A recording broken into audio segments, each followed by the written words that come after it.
कुछ दिनों से मैं बहुत सफर कर रहा था। नहीं ट्रैवलिंग नहीं, प्रॉब्लम फेस करने का बात कर रहा हूँ। वही प्रॉब्लम जो मेरे पुराने वाले लैपटॉप मुझे दे रहा था, Asus TUF F15, जो एक अच्छा खासा गेमिंग लैपटॉप था जिससे हमेशा प्लग इन करके ही यूज करना पड़ता था for that extreme performance. But problem ये नहीं था, वक्त के चलते ये लार्ज फाइल को एक्सपोर्ट ही नहीं कर पाता था। तब जाके मैंने डिसाइड किया कि इसको बेच देते हैं, और इसे बेचने के बाद मैंने घंटों रिसर्च किया which laptop is best for video editing. Then I decided to go with the brand called Apple.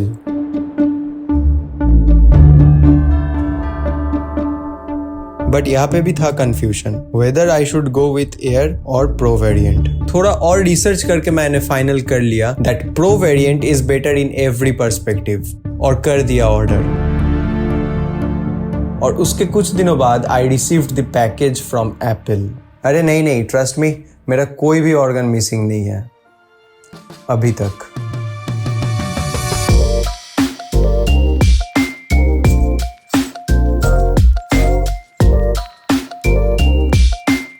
और एप्पल का परफेक्शन मुझे बॉक्स ओपन करते टाइम ही पता चल गया था। This is MacBook pro with M4 chip. कुछ लोगों को सिल्वर कलर अच्छा लगता है, बट ये space black colour is my all time favourite.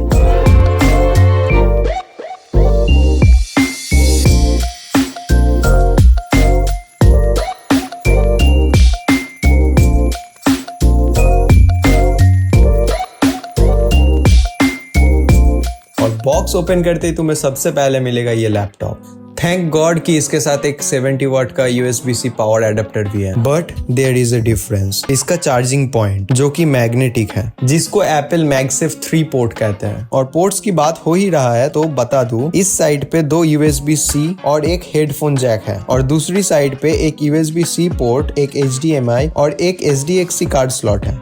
जो बड़ा वाला कार्ड होता है कैमरा वाला, उसके लिए। हाँ, कोई USB-A पोर्ट नहीं है। फॉर दैट मैं यूज करता हूँ ये छोटा डोंगल। एप्पल इंसान की जीने का तरीका ही बदल देता है, देख लो।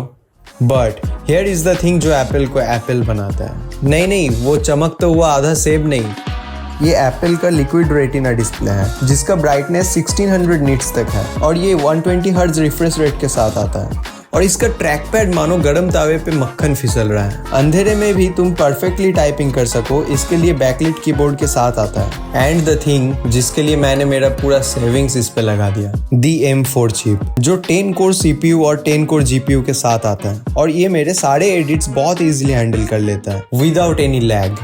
हाँ, हर चीज तुम्हें खरीदना पड़ेगा वो बात अलग है।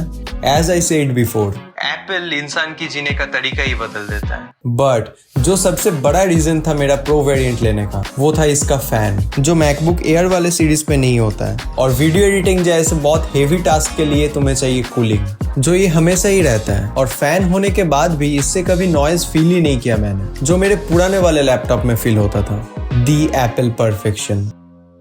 हाँ, कलर ग्रेडिंग के टाइम पे भी तुमको एक्यूरेट कलर दिखेगा, जिसके लिए तुम्हें एक्सटर्नल मॉनिटर की भी जरूरत नहीं है। मेरे जैसे बहुत सारे एडिटर्स एक्सटर्नल माउस भी यूज करते हैं, बट ट्रस्ट मी, मुझे इस पे ऐसा कुछ नीड लगा ही नहीं। सारा काम इस ट्रैक पैड से ही हो जाता है। हाँ, वो बात अलग है कि माउस लगाने का जगह नहीं है, बट सिर्फ 1,70,000 ही तो है।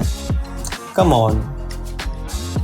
बट दिस कार्ड स्लॉट मेरा काम बहुत आसान कर दिया। इससे डेटा ट्रांसफर करने के लिए सिंपली इन करो और फाइल को एक्सपोर्ट कर लो। इसका डिजाइन फीचर्स तो प्रीमियम है ही, बट इसका कैमरा जो बाकी दूसरे ब्रांड से काफी बेहतर है। इट लिटरली फील्स लाइक कि मैं मिररलेस कैमरा से शूट कर रहा हूँ।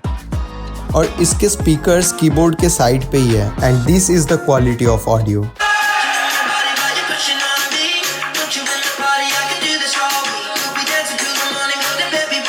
बट एक चीज जो इसे और पावरफुल बनाता है वो है इसका बैटरी। हेवी 4K एडिटिंग और मल्टीटास्किंग करने के बाद भी ये मुझे आराम से 2 दिन का बैटरी बैकअप दे देता है। और नॉर्मली मैं 8 से 9 घंटे लैपटॉप यूज करता हूँ, जिनमें से 90% यूज होता है वीडियो एडिटिंग में। और इस चार्जर से 1 आवर 45 मिनट्स में मेरा चार्ज कंप्लीट भी हो जाता है। सो आई कैन डेफिनेटली से, अगर इतना बजट है तो you can go for it. But अगर तुम्हें थोड़ा लाइट एडिटिंग करना है तो तुम एयर सीरीज को कंसिडर कर सकते हो। और अगर कुछ क्वेरीज है तो you can ask me in the comments below. But always try to improve your skills with that device जो तुम्हारे बैग में अभी भी पड़ा हुआ है। बिकॉज प्रॉब्लम ही तुम्हें बहुत कुछ सिखाता है। खुद के पर्सनल एक्सपीरियंस से बता रहा हूँ। और वो नीचे सब्सक्राइब वाला बटन प्रेस करके तुम मुझे थोड़ा सपोर्ट कर सकते हो। ऑलरेडी बहुत सारा खर्चा हो गया।